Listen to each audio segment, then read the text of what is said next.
오늘 말씀 아주 중요한 말씀입니다. 창세기 3장 14절과 15절 2절 보도록 하겠습니다.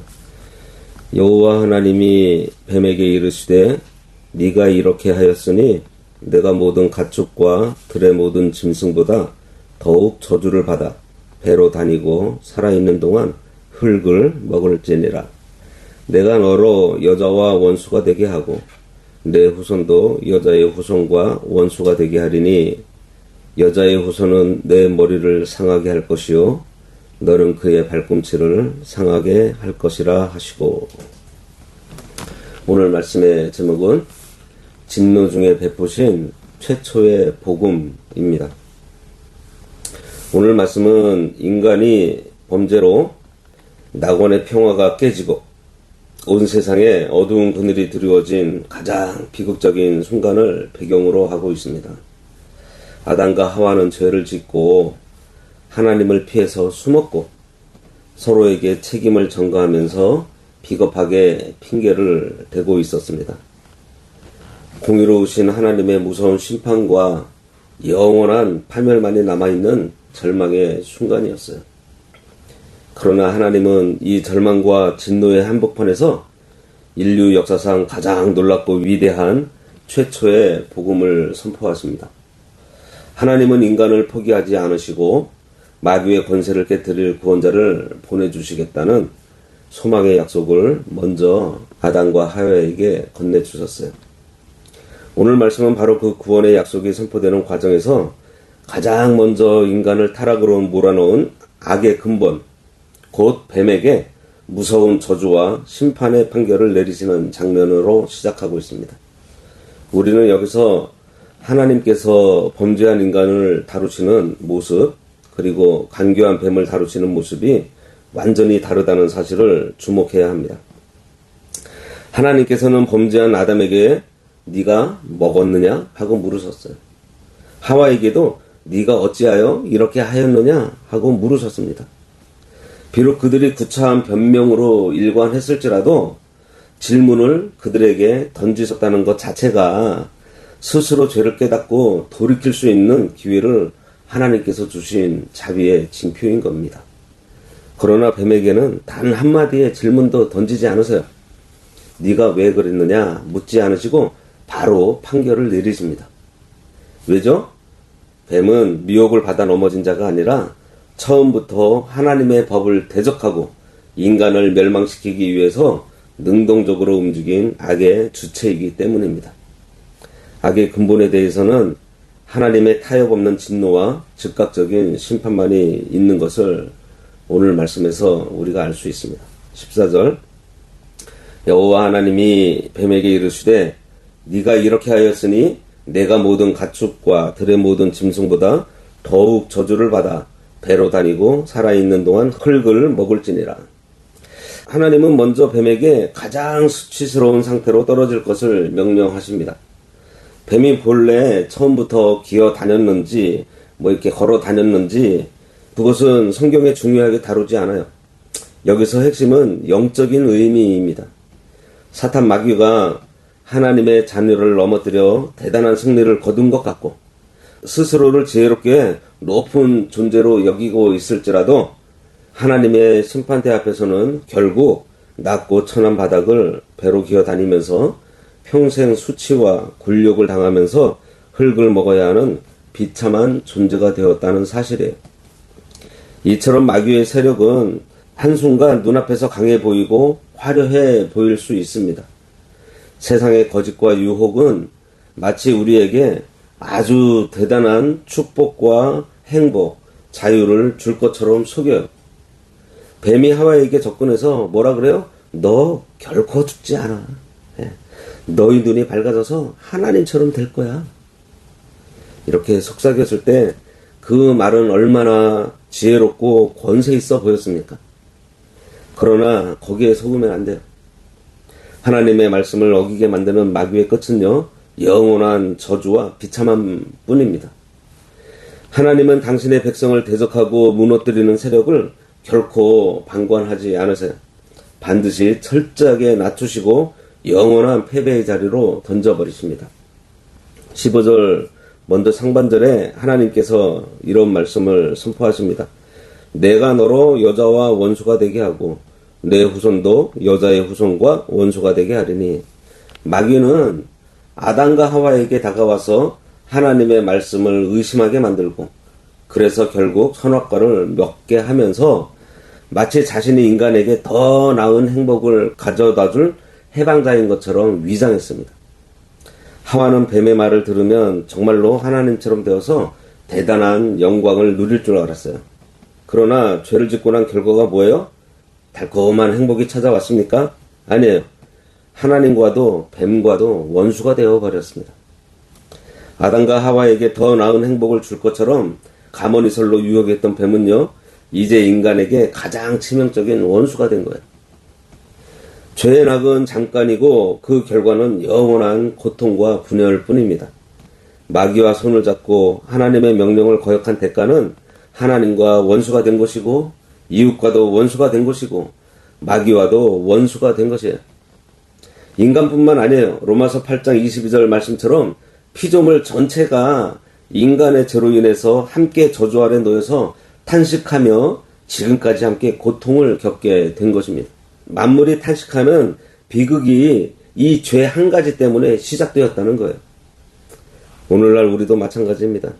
범죄하면 이와 똑같은 영의 법칙이 적용이 돼요. 죄는 절대로 우리에게 평안을 가져다 주지 못합니다. 마귀의 유혹에 귀를 기울이고 내 육신의 정욕과 안목의 정욕을 채우려는 순간 우리는 잠깐 즐거울지 몰라도요, 영혼의 비참함을 맛보게 됩니다. 마음의 평화가 깨지고 영적인 권세를 잃어버리게 돼요. 불순종의 영인 사탄에게 영혼의 목동미를 잡혀서 비참한 노예 생활을 하게 됩니다. 하나님이 세우신 거룩한 질서를 떠난 인간은 그 어디에서도 참된 안식을 누릴 수 없어요. 죄는 이처럼 모든 아름다운 관계를 끊어놓고 원수만 남기는 무서운 파괴력이 있습니다. 그러므로 우리는 죄를 피하되 피 흘리기까지 싸워야 합니다. 그리고 마귀의 달콤한 속상임을 원수의 칼날처럼 두려워해야 돼요. 그러나 인간이 완전히 소망을 잃고 영원한 파멸과 저주의 징벌 아래 떨어진 바로 그 절망의 순간에 거룩하신 하나님께서는 인간이 아닌 뱀을 향해 청천벽력 같은 선언을 하십니다. 그리고 이 선언은 동시에 타락한 인류에게 베푸는 눈물겨운 자비의 약속이 되어요. 하반절에 보면 여자의 후손은 내 머리를 상하게 할 것이요 너는 그의 발꿈치를 상하게 할 것이니라 하시고, 인간은 모두 아담의 허리에서 태어난 남자의 후손입니다.